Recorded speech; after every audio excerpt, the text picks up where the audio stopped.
Who are you? Where are you calling from? What are you drinking? And if you have any questions for Judge Joe Walsh, please fire away. Judge Joe Walsh, you are cracking me up. I'm so glad I'm watching this live. It's Leslie from Austin. Hi, Leslie from Austin. Austin's a lot of fun. I'm sure you've gotten into trouble there. I've woken up there and passed out there and woken up in Alaska. You know that Mark, my husband, played with Joe Walsh and didn't know who he was until he left the next day. Well, I didn't know who your husband was. What's his name? Mark, my husband. You want to tell him the story, Mark? Hold on, but I also want to ask you something, too. Come on. Tell him.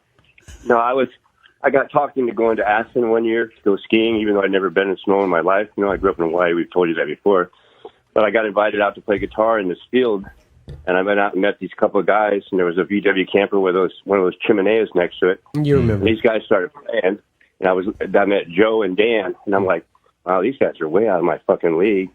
And it took me a while to figure it out, but then Joe kept going, you know, my job's making music for the planet, and just because your album sold this much of mine, that doesn't mean you're better. He goes, I'm going to make my own Eagles album one of these days. He kept going on. I went, that's fucking Joe Walsh, you know?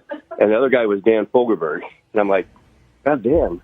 And so I went back the next night to go see him again, because I figured Joe Walsh probably owned the field, but of course the van was gone, and they weren't there. But that was one of my little claims to fame. I spent 2 hours playing with two guys that were so far above my level. Do you know who owned the Chimenea?